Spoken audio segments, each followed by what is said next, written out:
அனைவருக்கும் வணக்கம். அனைத்து பாவங்களையும் போக்கும் பிரதோஷம் பற்றி அறிந்து கொள்வோம்.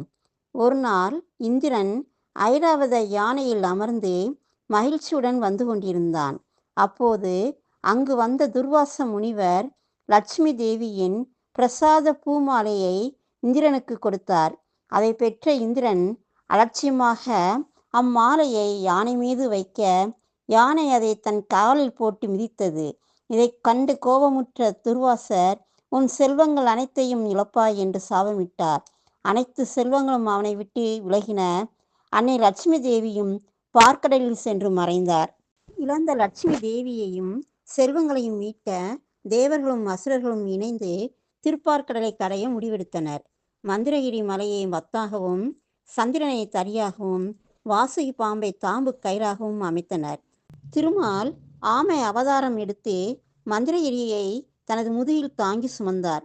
வாசுகியின் தலைப்புறம் அசுரர்களும் வால்புறம் தேவர்களும் நின்று தசம திதியன்று பார்க்கடலை கரைய ஆரம்பித்தனர். மறுநாள் ஏகாதசி 11வது திதியன்று வாசுகி பாம்பு வலி தாங்காது விஷத்தை கக்கியது.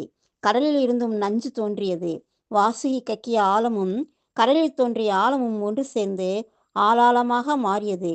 இந்த ஆளாள விஷத்தின் வெப்பமானது அனைவரையும் துரத்த வானவர்கள் அனைவரும் திருக்கைலாயம் சென்று சிவபெருமானிடம் தஞ்சம் புகுந்தனர்.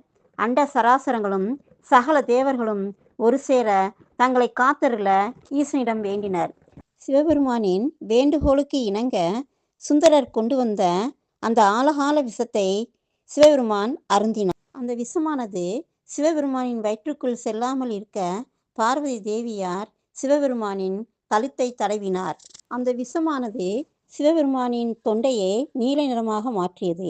எனவே திருநீலகண்டன் என்று போற்றப்படுகிறார். நஞ்சை உண்டதால் நஞ்சுண்டேஸ்வரன் என்றும் அழைக்கப்படுகிறார். மறுநாள் சிவபெருமான் மீண்டும் திருப்பார்க்கடலை கடையச் சொன்னார். அப்பொழுது திருப்பார்க்கடலில் இருந்து லட்சுமி தேவியுடன் அனைத்து செல்வங்களும் வெளிப்பட்டன. தேவர்கள் சிவபெருமானுக்கு நன்றி கூறினர்.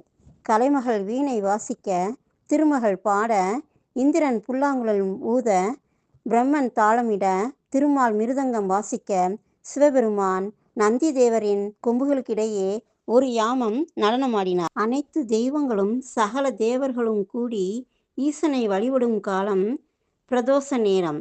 குற்றமற்ற இந்த பொழுதில் இறைவனை வழிபடுவதால் நம்முடைய தோஷங்கள் நீங்கும். சிவபெருமான் ஆனந்த தாண்டவம் ஆடியது ஒரு சனிக்கிழமை.